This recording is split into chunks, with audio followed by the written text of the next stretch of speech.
Você gosta de crochê assim como eu? Vem comigo no programa Manhãs de Crochê. Meu nome é Paula Saikoski e aqui neste cantinho feito de fios laçados e muita inspiração, eu vou te ensinar crochê do zero e também trazer muita inspiração para quem já sabe. Vem comigo de segunda a sábado às 11 horas da manhã fazer peças lindas. Manhãs de Crochê, oferecimento Deia Fios de Crochê, especialista em te entregar o melhor do crochê, de produtos a experiências incríveis. Fischer Fios, fabricante de fios especiais e inovadores para artesanato.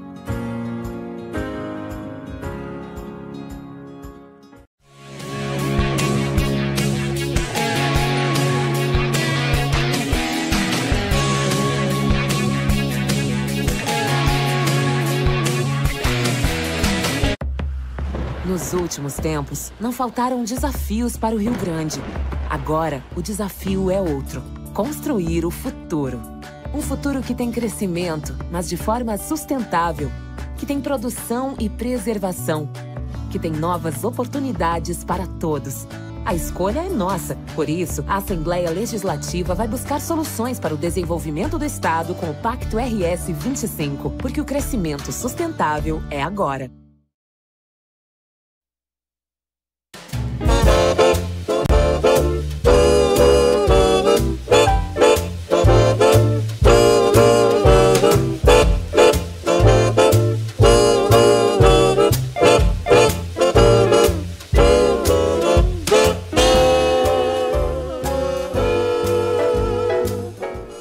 Bem-vindos ao canal 525 TV Minuano.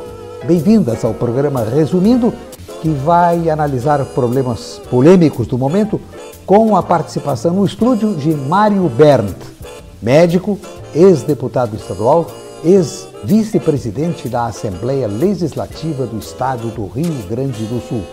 Alguns dos temas: inacreditável, dinheiro da Previdência Social é desviado para pagar juros da dívida pública.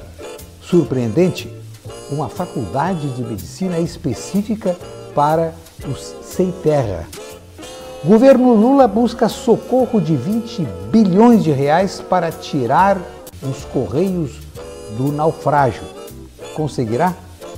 Todos querem um pedaço do Supremo Tribunal Federal. Onde fica o princípio do interesse público? Confusão na Câmara Municipal de Porto Alegre, que tem tropa de choque da Brigada Militar e tiros de borracha.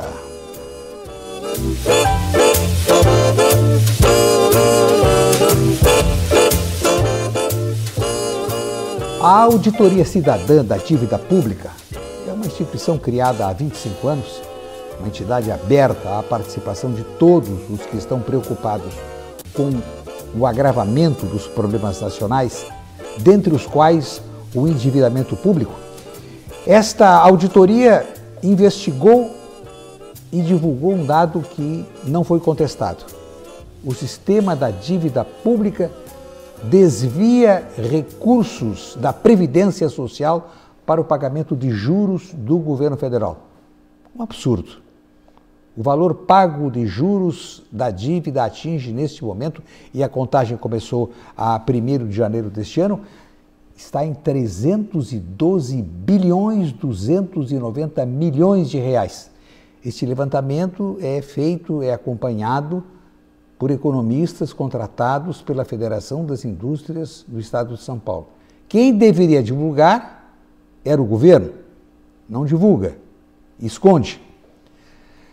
Quem vai acionar o freio deste assalto? E a isso junta-se a precarização do trabalho e a informalidade, que reduzem o número de contribuintes à Previdência Social. Com a sucessão de escândalos, sobretudo os que estão entrando no mercado de trabalho, nem querem ouvir falar da Previdência Social saqueada ao longo de décadas com as construções da Transamazônica, da Ponte Rio-Niterói, da Hidrelétrica de Itaipu e tantas outras que os governos ergueram sem dinheiro em caixa. E onde tinha dinheiro? Foram buscar dinheiro no Caixa da Previdência, dizendo que era empréstimo. Dinheiro que saiu e que nunca mais voltou. Cometeram e cometem crimes contra aposentados e pensionistas, que caem no conto. Tirar dinheiro do Caixa da Previdência para pagar juros da dívida pública é mais um crime. Seus autores deveriam estar na cadeia, se fosse um país sério. Mas é o país da impunidade.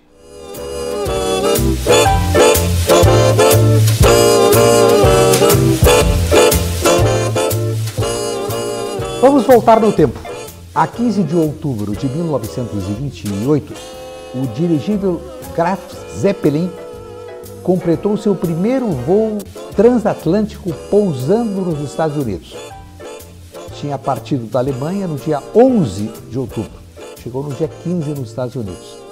Em agosto de 1929, o Graf Zeppelin realizou a primeira volta ao mundo, saindo e chegando à base norte-americana de Lakehurst, em New Jersey.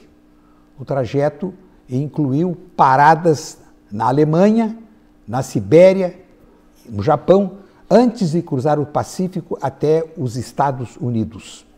O dirigível também estabeleceu rotas regulares entre a Alemanha e o Brasil na década de 1930, pousando em cidades como Recife, Rio de Janeiro.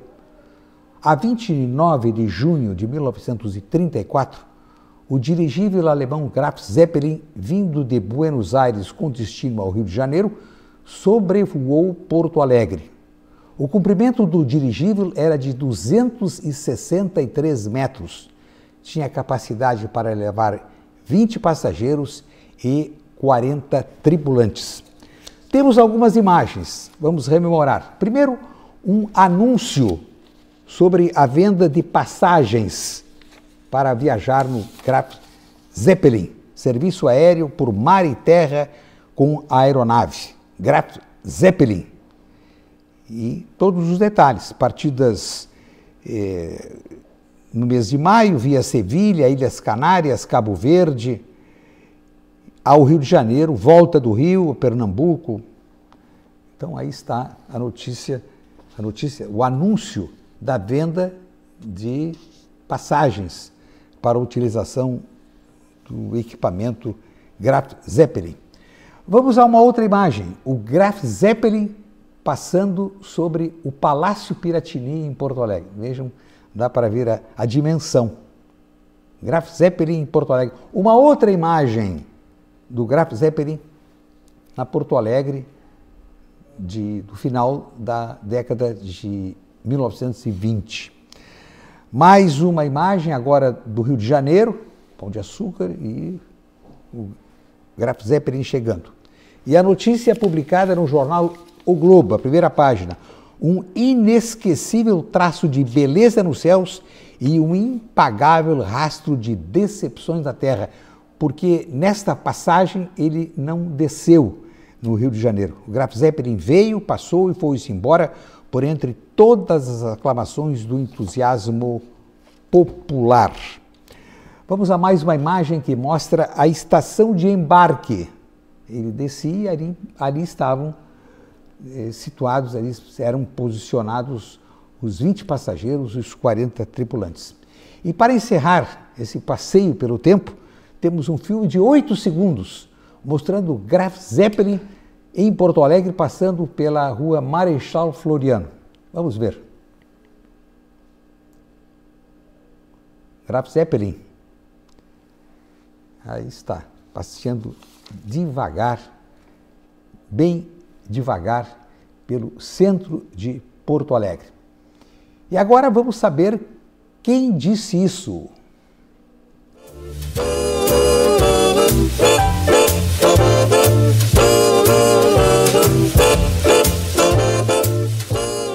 Os melhores médicos do mundo são Doutor Dieta, Doutor Descanso e Doutor Alegria. Quem disse isso? Jonathan Smith, escritor anglo-irlandês que viveu de 1967 a 1745. Foi autor, entre outras obras, de As Viagens de Gulliver. Muito bem, Mário Bert, seja muito bem-vindo. Satisfação em tê-lo novamente no estúdio. Começamos pela área da saúde, onde você tem uma larga e exitosa experiência. A Folha de São Paulo publicou em seu editorial na quarta-feira, em 2023, foi o último levantamento divulgado, 7 em cada 10 municípios brasileiros não mediram hemoglobina glicada e pressão arterial em ao menos 50% dos pacientes com essas condições, que precisam de acompanhamento. Dado o progressivo envelhecimento da população e os orçamentos públicos deficitários, é necessário que o país dê mais atenção à previsão. Ponto, fecha aspas. A falta de prevenção, somando-se à falta de prevenção, é preciso acrescentar as longas filas para cirurgias. E eu pergunto, os governos não se sensibilizam com a dor alheia? Até quando irá essa desordem? Seja bem-vindo, Mário. Obrigado, Armando. Uma alegria estar retornando ao teu programa. A questão da saúde pública, Armando, ela choca a todos os brasileiros, sejam eles jovens, sejam eles trabalhadores que recém ingressaram no mercado de trabalho, pensionistas, aposentados, pessoas com problemas, com comorbidades. Por quê? O Sistema Único de Saúde, teoricamente, é um belo sistema. Aliás, reconhecido, teoricamente, no mundo inteiro. O problema é a sua execução prática. Hoje, a municipalização ela é de responsabilidade dos municípios. Porém, há recursos financeiros e, inclusive, operacionais, logísticos, do Estado e da própria União Federal. Só que os gestores têm visões diferentes. Tem gente que está colocada para gerenciar o serviço público que não acredita num sistema público eficiente de saúde. Tem gente que não acredita na atenção básica de saúde. Esta notícia que saiu na imprensa em São Paulo, que tu relataste aqui no início, ela diz bem o que é hoje medir a pressão arterial e avaliar a glicose. Isto é medicina preventiva, é saúde pública, é o mínimo que tem que se fazer num posto de saúde, em qualquer lugar que algum paciente com qualquer tipo de queixa chegue para buscar ajuda do poder público com uma assistência médica digna. Agora, os valores colocados também à disposição, eles estão há muito tempo sem reajuste. O SUS hoje não reajusta condignamente vários procedimentos. Então, sem falar nos parcos salários que a classe média recebe. Claro que se compararmos com os professores, e hoje é o dia dos professores, a nossa homenagem, essa classe fundamental, importantíssima, a rainha, né, de todas as profissões. Se não houvesse professor, nós não seríamos, eu não seria médico, tu não seria jornalista, ninguém seria nada. Quer dizer, nós precisamos homenagear os professores. Mas os professores, que também são mal remunerados, também eles sofrem com a questão da saúde. Vamos ver a questão hoje da Previdência Estadual, combalida, melhorou depois da reforma da Previdência, hoje há uma inadimplência menor do Instituto de Previdência da Saúde, o IP Saúde. Agora, de qualquer forma, a classe médica hoje, ela no todo, quem serve ao serviço público municipal, ele não é contemplado com salários dignos. Eu tenho dito que isso se deve a duas coisas. Saúde não é prioridade, a não ser no discurso. Aliás, tem um artigo que eu escrevi há 40 anos atrás. 40 anos atrás, saiu na Zero Hora. Me lembro que, na época, o deputado federal Fogaça me cumprimentou muito. O título do artigo é o seguinte: a saúde, a educação e os políticos. E eu dizia que mal cessavam os festejos das vitórias eleitorais, os candidatos recém-eleitos esqueciam os seus discursos, que priorizavam a educação e a saúde e passavam a cuidar da velha política, isto é, o fisiologismo.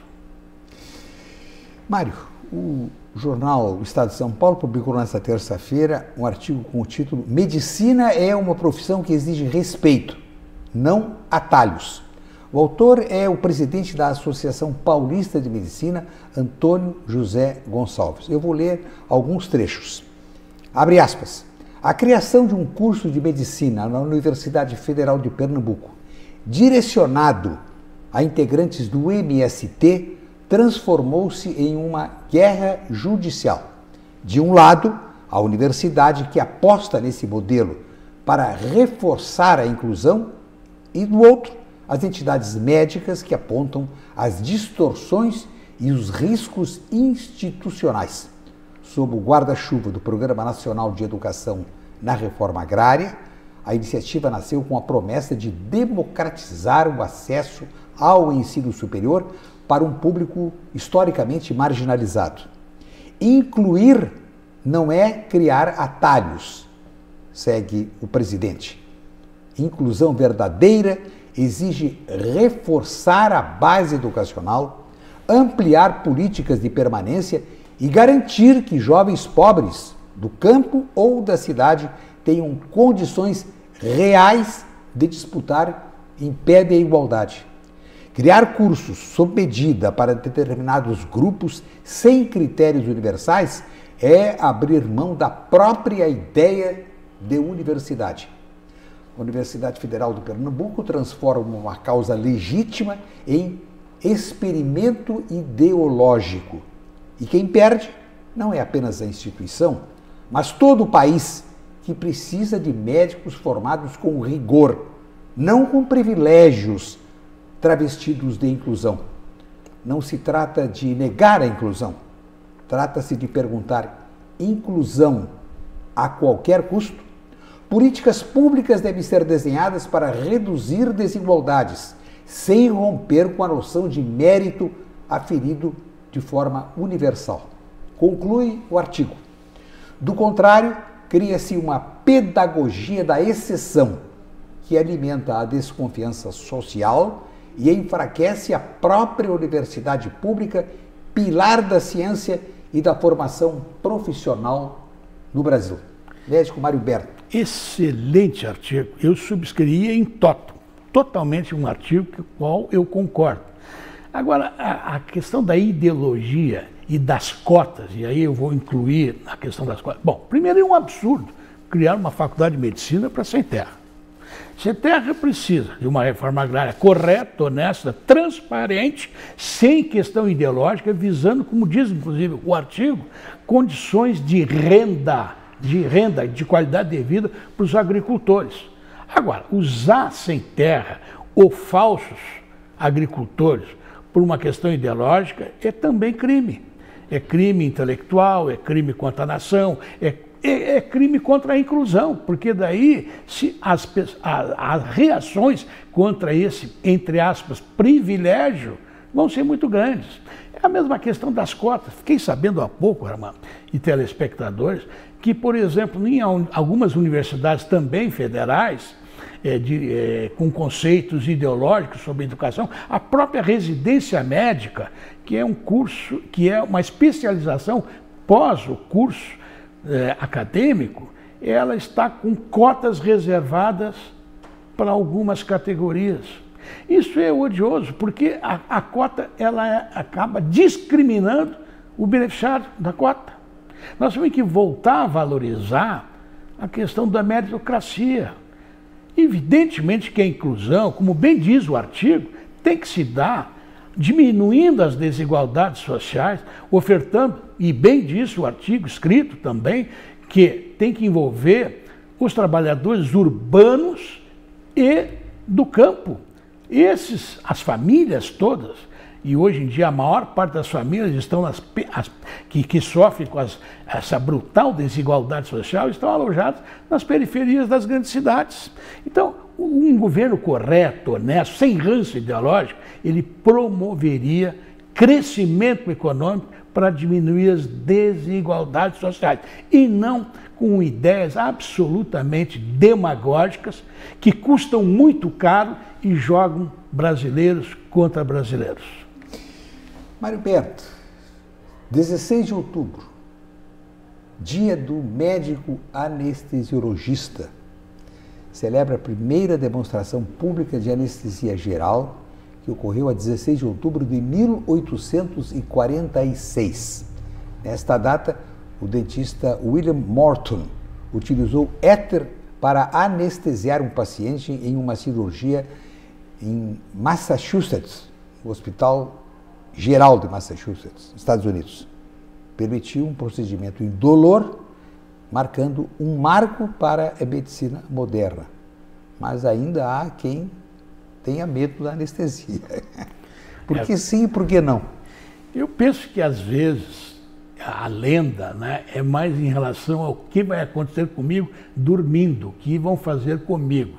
Porque tem gente que tinha, me lembro, eu fazia muitas avaliações pré-cirúrgicas, as pessoas tinham medo da cirurgia, vão me cortar, onde, quanto tempo, e também do que vai acontecer com o sono. Mas não há dúvida que a anestesiologia, que é uma especialidade médica, aliás, se comemora o dia do anestesista, e dia 8 de outubro, próximo passado, o dia do médico. Portanto, assim, foi uma evolução tecnológica. Aliás, a medicina está todos os dias oferecendo um crescimento tecnológico nos mais diversos procedimentos diagnósticos, terapêuticos, de investigação, etc, etc. Agora, é preciso também se dizer o seguinte: a qualidade do serviço médico tem a ver com a faculdade de medicina. E eu tenho dito e já disse isso para dirigentes do Conselho Regional de Medicina e do próprio Sindicato Médico, que não há faculdade de medicina sem professor médico. Portanto, se os médicos estão majoritariamente contra a formação de médicos em faculdades com dificuldades que não apresentam conteúdos interessantes e necessários para a formação médica, os médicos têm que deixar de lecionar nessas faculdades, porque daí elas terão que fechar. Então, isso é um compromisso também da categoria médica e não só dos governos. A Assembleia Legislativa do Estado do Rio Grande do Sul começou, sábado passado, a segunda etapa de participação popular no Fórum Democrático. Até o dia 26 de outubro, os gaúchos poderão votar nas propostas apresentadas e selecionadas na plataforma digital de participação popular, disponível no endereço que é gov.br/PactoRS25. Repito, gov.br/PactoRS25. Cada usuário poderá escolher até 10 propostas entre as disponíveis. A iniciativa é resultado da parceria entre o Fórum Democrático e a Secretaria Nacional de Participação Social da Presidência da República e integra o tema que norteia os trabalhos da Assembleia em 2025. Pacto RS, crescimento sustentável é agora. Mário, um outro assunto que eu quero referir e ouvir a sua opinião. A notícia foi veiculada hoje pela Folha de São Paulo. Governo Lula articula com bancos socorro de 20 bilhões de reais aos Correios, os antigos Correios e Telégrafos. Agora os telégrafos não existem mais, é só Correios, que enfrentam vários problemas, a começar pela concorrência. E, em segundo lugar, os problemas internos. Eu quero ouvi-lo sobre isso, já que você já, em outras ocasiões, em outras entrevistas, fez análises muito objetivas. O problema dos Correios também tem que ver com a gestão. Esses problemas internos aos quais tu fazes referência, eles dizem muito em relação à corrupção e à má gestão. E isso em alguns governos, inclusive majoritariamente nos governos do PT. Aliás, houve um grande escândalo na questão da previdência dos funcionários do Correio, coisa que até hoje não está bem esclarecida, nem tem transparência e nem houve um grande desejo do governo de culpar, de investigar e ver onde é que foi onde é que saiu o dinheiro todo. Corrupção, evidentemente. Agora, o Correio não se modernizou. Nós temos no mundo inteiro situações mistas. Os Correios continuam em alguns aspectos estatais, porém, eles concorrem também com a iniciativa privada. O mundo mudou e o Correio não mudou. Agora, o governo buscar empréstimo de 20 bilhões de reais para tentar sanear os Correios, que já estão deficitários e ao longo desses quase 3 anos de governo, já completados 3 anos praticamente, apresentou déficits anuais seguidos, com gestões absolutamente frágeis, incapazes de enfrentar esse déficit. E não venho me dizer que foram as questões das blusinhas. Aí não cola, dizendo que isso atrapalhou a receita do Correio. Pode ter influenciado aqui e colar, mas não com esse desfalque todo, esse prejuízo todo de 20 bilhões. Porque, no fundo, se o governo conseguir esse empréstimo, e duvido que alguma instituição financeira vai fazer 20 bilhões, um empréstimo de 20 bilhões para o Correio, só com a garantia do governo federal. E aí quem vai pagar, mano? Nós, a população brasileira, o contribuinte brasileiro, como estão pagando tanta conta advinda de corrupção e de má gestão. Isso tem que acabar. O Correio, se o governo não consegue administrar com competência, com seriedade e uma prestação correta de serviço, tem que ser privatizado.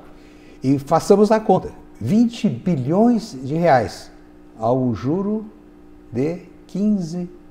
Pronto. Impagável. É o terceiro índice mais alto do mundo. Só perde para a Rússia e para a Turquia. Então, quando se fala, vamos tomar dinheiro, é a profissão, é o exercício mais fácil na gestão pública. Vamos pedir dinheiro emprestado, mas a que custo? Nós referimos há pouco quanto é que nós já pagamos só de juros, sem contar o principal da dívida. Então, tomar 20 bilhões e pagar o terceiro juro mais alto do mundo é um crime. Que se uma irresponsabilidade criminosa. Aliás, esse é um tema que seria objeto, aí sim, de uma CPI. Mas uma CPI séria, para ver o quê? O que aconteceu? Assim como estão buscando por uma CPI do INSS, dessa fraude, desse roubo, desse assalto contra os aposentados e pensionistas, eu queria colocar que a CPI dos Correios é urgente, porque se é 20 bilhões numa instituição estatal como os Correios, veja bem, o governo federal é todo dia acusado de ter déficit nas estatais. Vamos ver por que está acontecendo isso, onde é que está a corrupção e a má gestão e quem são os responsáveis. Este é o canal 525, esta é a TV Minuano, este é o programa Resumindo, que recebe no estúdio o médico Mário Bera, ex-deputado estadual, ex-vice-presidente da Assembleia Legislativa do Estado do Rio Grande do Sul. O editorial do Estado de São Paulo, editado hoje, tem um título muito sugestivo. Todos querem um pedaço do Supremo Tribunal Federal. E diz, vou ler um pequeno trecho, o ministro Luiz Roberto Barroso mal anunciou a antecipação de sua aposentadoria no STF, dia 9 passado, e os telefones em Brasília já fervilhavam com lobbies por candidatos à sua sucessão.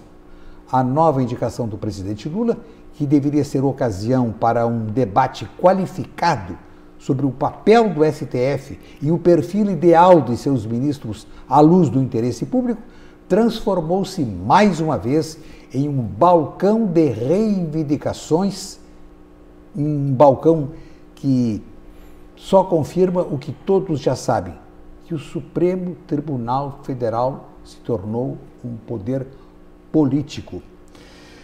O editorial finaliza dizendo que o Brasil precisa de um STF que opere como contrapeso republicano, não como extensão do governo, nem como motor de causas políticas e identitárias. Enquanto as indicações forem tratadas como oportunidade para presentear aliados ou satisfazer lobbies, o país seguirá pagando o altíssimo preço de ter um Supremo percebido como um tribunal político e, portanto, parcial. Ponto, fecha aspas, Mário. Nós devíamos ter um projeto com origem no Congresso Nacional, já que o Executivo não fará isso, mudando a forma da indicação dos ministros do Supremo e também do Superior Tribunal de Justiça, os membros do Superior Tribunal de Justiça.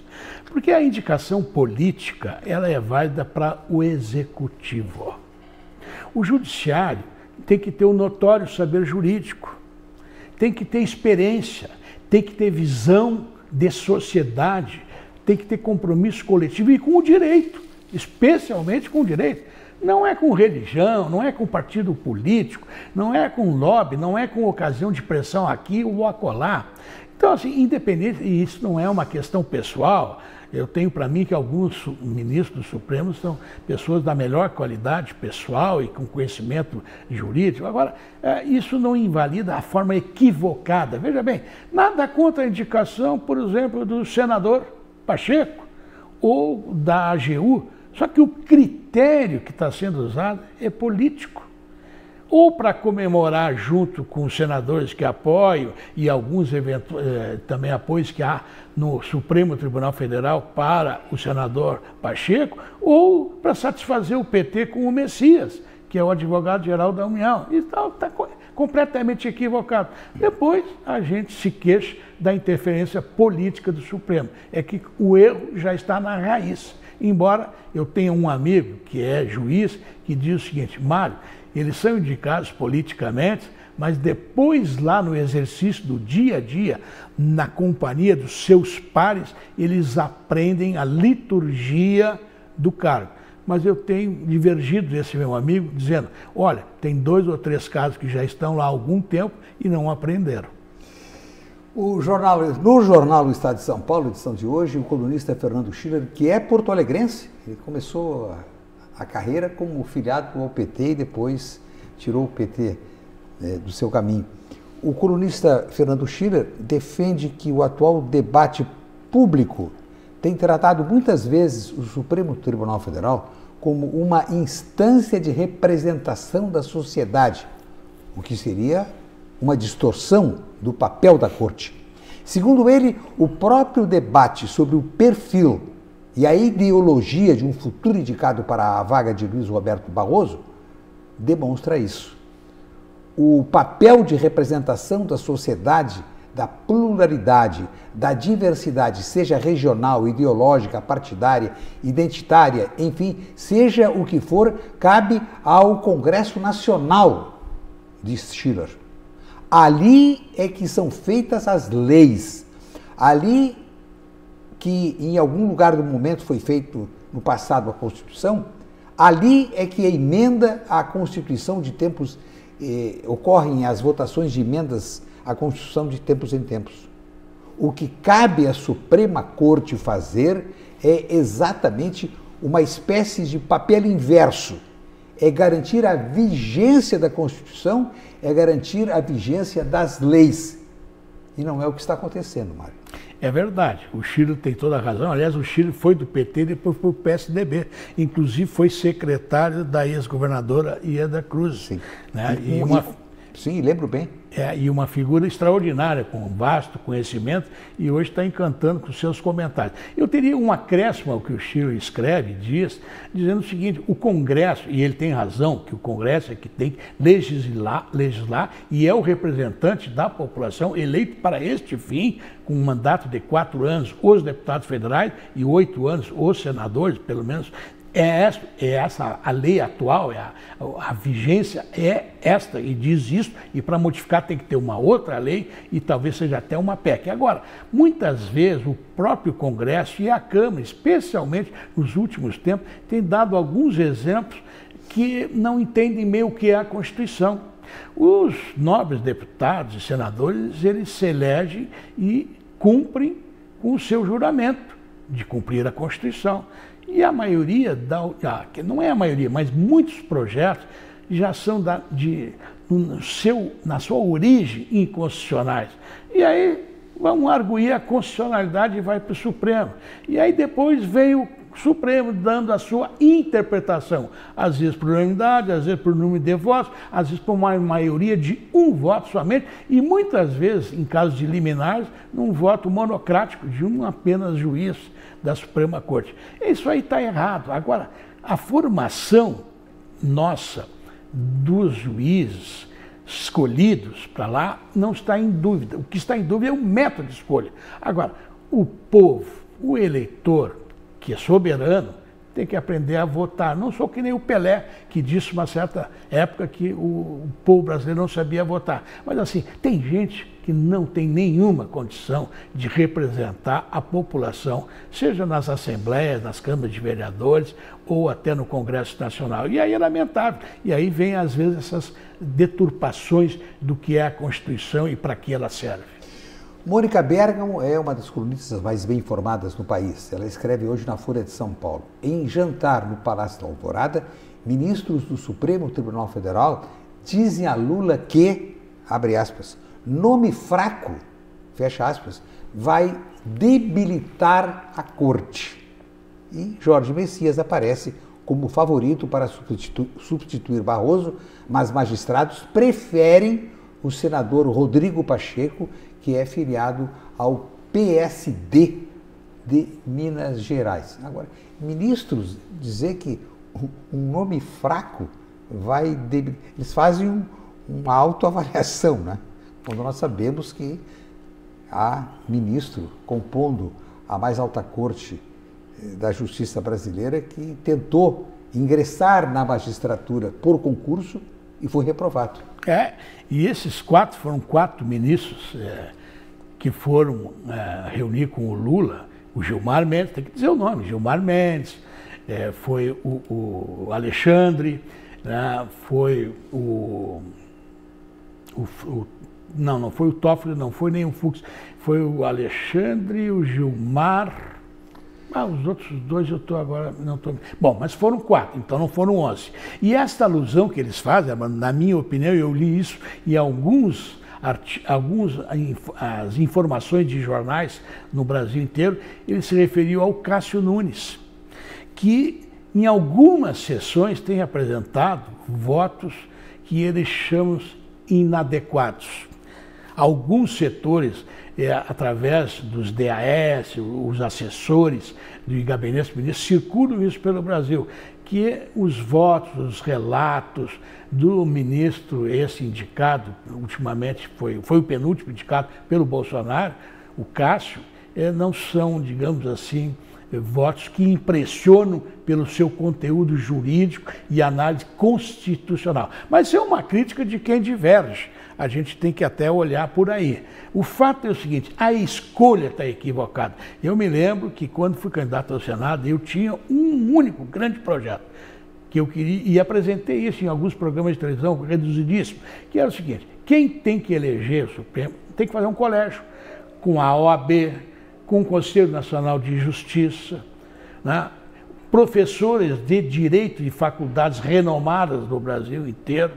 O Congresso Nacional tem que debater, especialmente aqueles que têm conhecimento jurídico e que são deputados e senadores, tem que debater, tem que haver sim um debate, tem que ouvir, aí sim, não é sabatinado depois da escolha, porque todos que são escolhidos pelo presidente da República são sabatinados, uns com 50% dos votos, outros com 80%, com 70%, mas todos são aprovados pelo Senado Federal. Nunca houve na história, Armando, algum indicado para o Supremo que tenha, na minha memória pelo menos, que tenha sido rejeitado pelo Senado Federal. Então é uma coisa, um debate quase, uma entrevista lá protocolar, onde a gente vai conhecer, é claro, algum tem mais conhecimento, mais experiência e tal, mas o fato é outro. Nós tínhamos que ampliar o colégio, não podia pertencer somente ao presidente da República e à sua vontade política.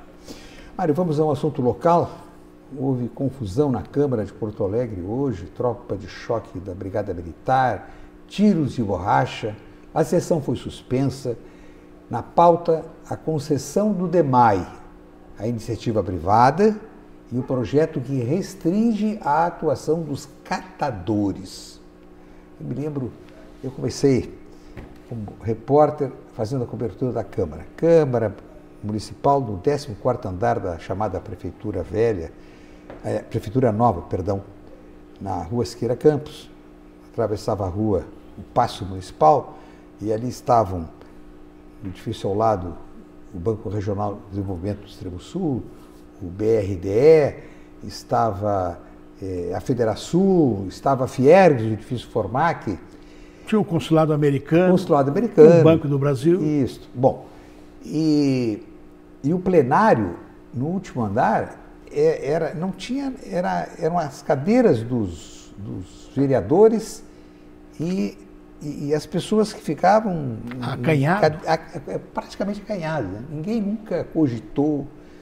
E a última vez que eu fui à Câmara, levei um susto, né? E agora tem vidros, separação, uma guarda rigorosa, alguns truculentos, mas não adiantou, né? Quando quiseram fazer a confusão, fizeram. É outra Câmara e é outro público, né? Tem gente aí pronta para brigar, seja o que for. Mas vamos analisar esta questão da concessão do DEMAI e o projeto que restringe a atuação dos catadores. A questão da limpeza urbana em Porto Alegre é muito séria e há muito tempo que a Câmara de Vereadores é omissa em debater com seriedade esse assunto. Mas eu queria fazer um preâmbulo falando da educação da população.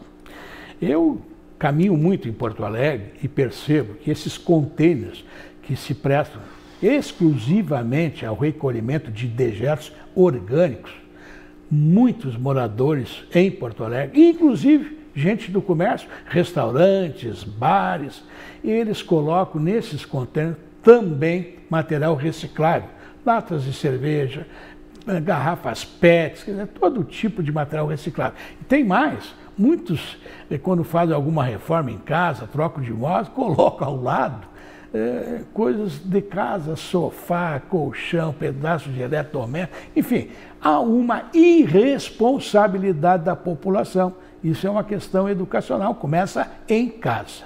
Agora, embora a má educação de boa parte da população, o poder público tem que intervir.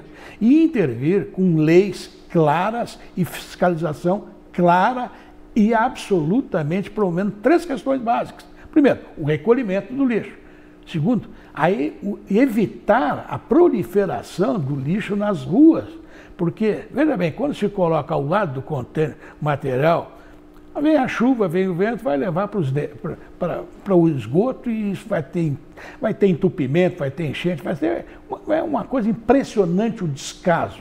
Agora, o que está sendo hoje, que foi o objeto pelo que eu ouvi, especialmente da discussão entre os vereadores que criou um tumulto lá. Primeiro foi a entrada de alguns manifestantes contra ou a favor de alguma questão do projeto, mas os catadores de lixo estão no cerne da questão.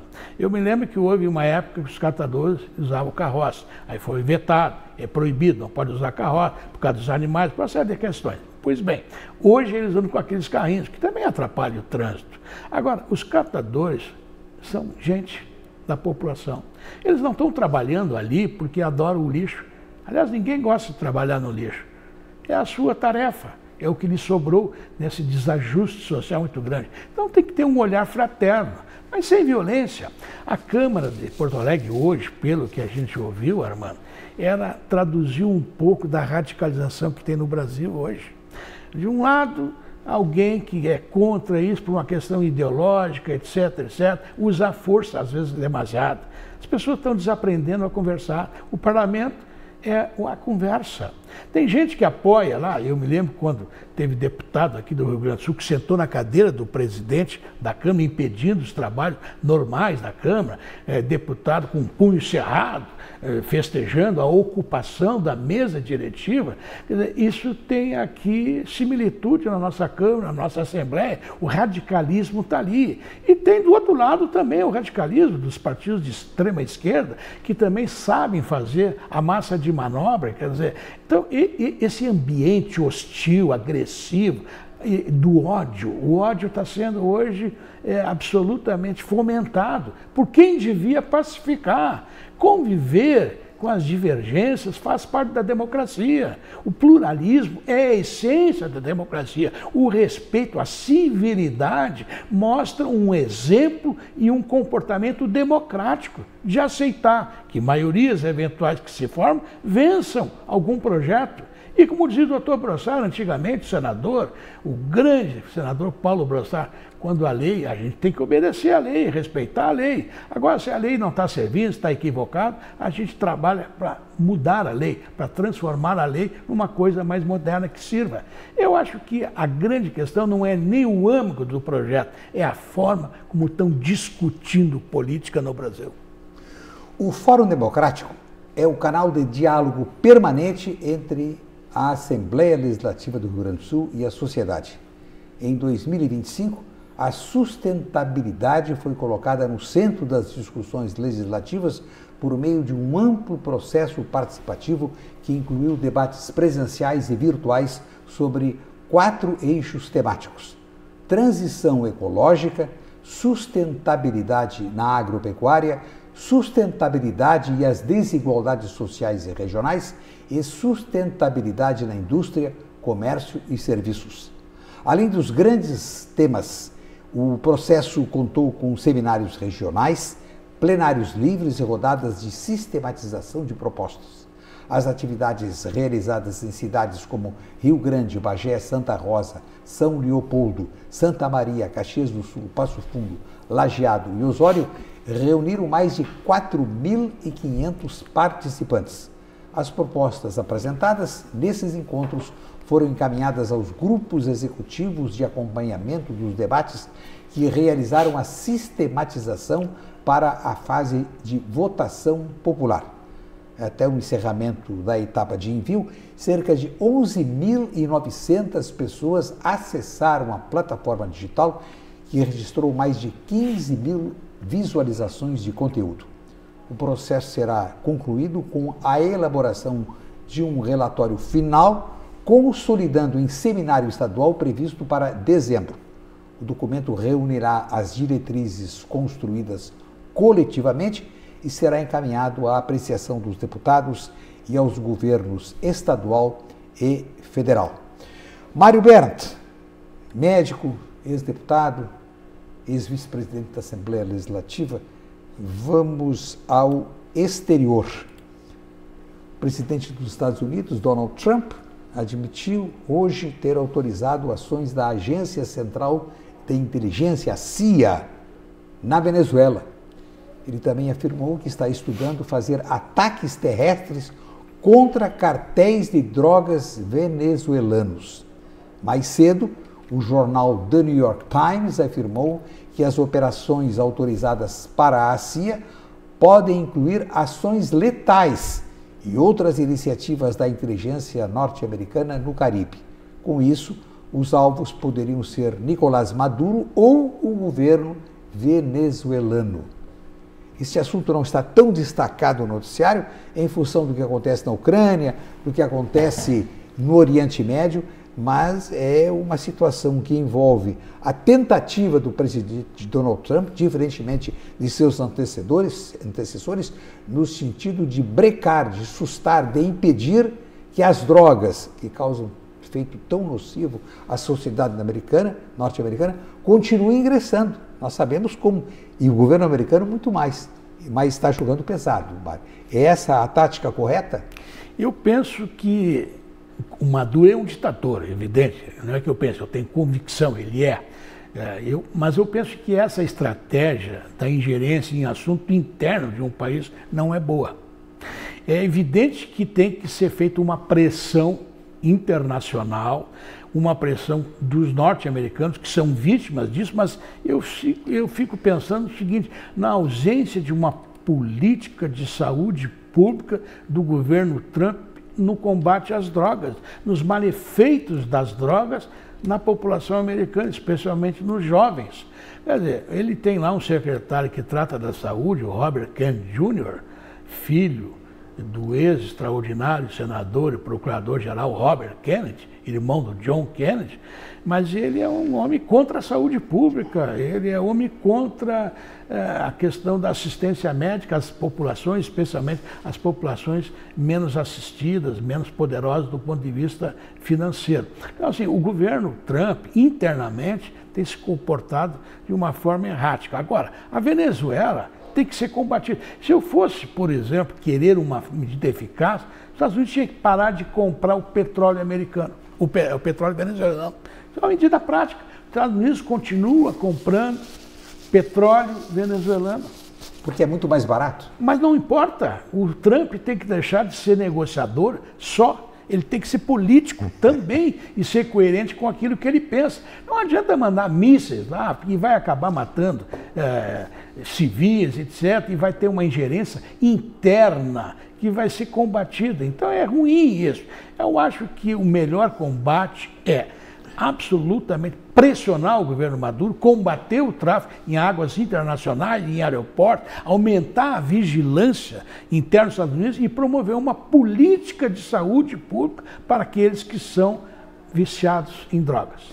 Mário Berto, por falar em Kennedy, a família Kennedy, por falar em mísseis, amanhã vão se completar 63 anos do começo da crise dos mísseis em Cuba.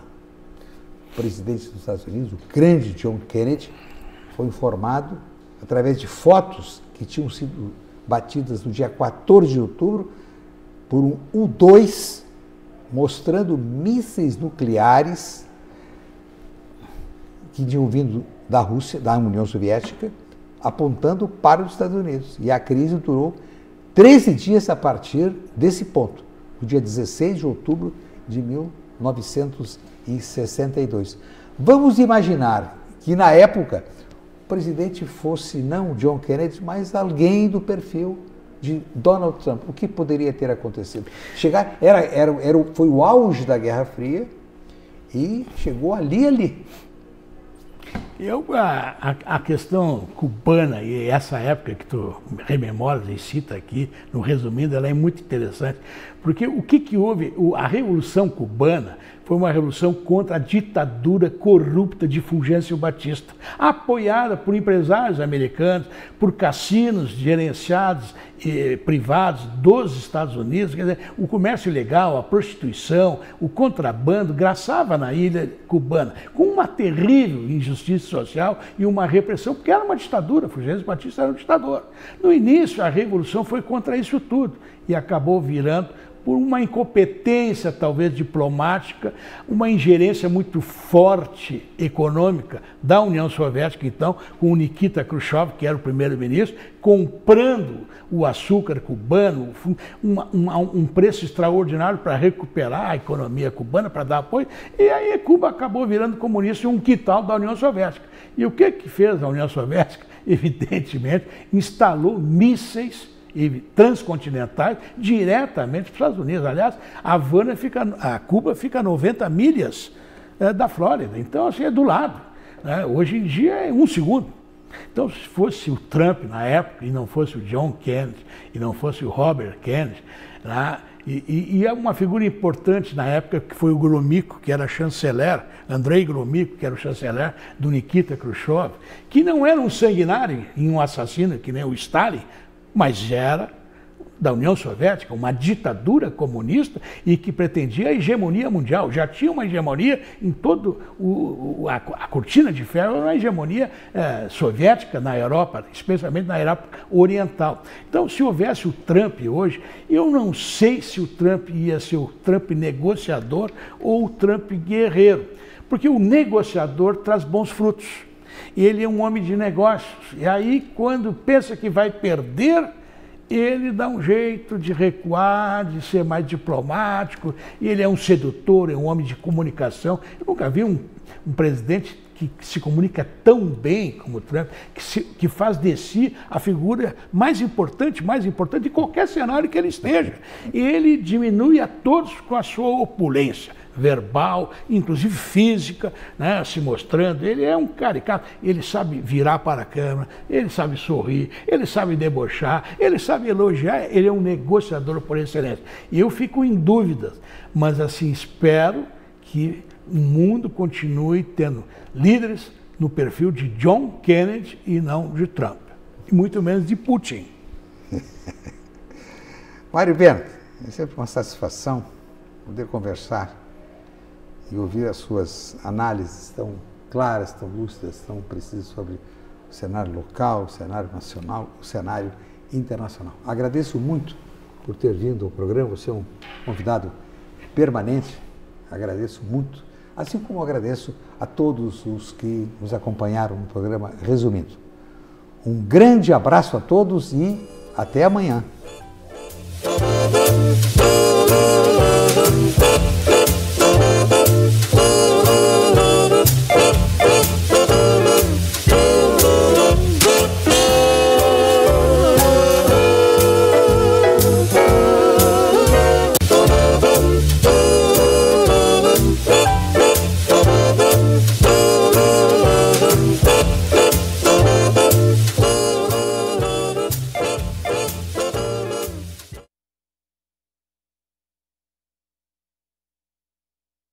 Nós estamos com um novo horário aqui na TV Minuano.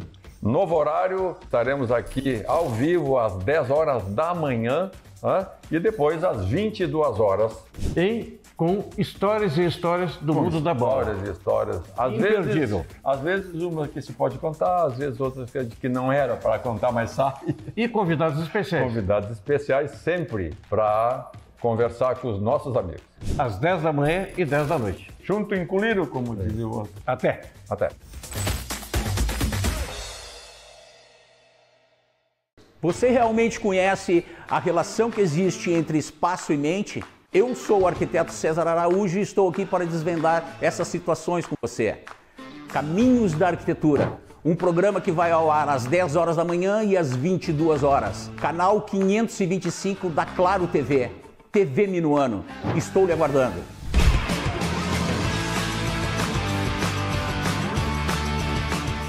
Sou Abdon Barreto Filho, do podcast Destinos RS, transmitido e colocado ao ar através da TV Minuano, canal 525, na internet www.tvminuano.com.br e no YouTube. O nosso podcast tem o objetivo de valorizar as regiões turísticas do Rio Grande do Sul. Nós estamos sextas-feiras às 10 da manhã, com reprise às 22 horas.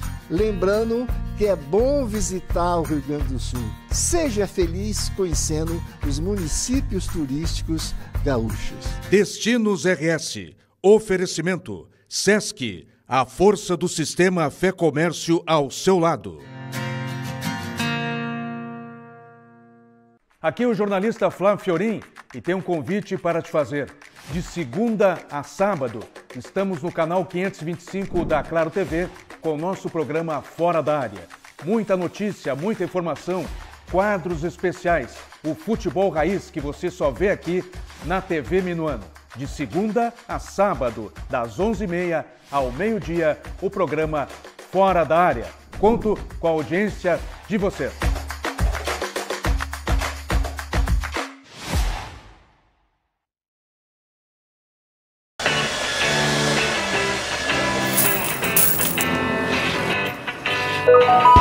Tá precisando viajar?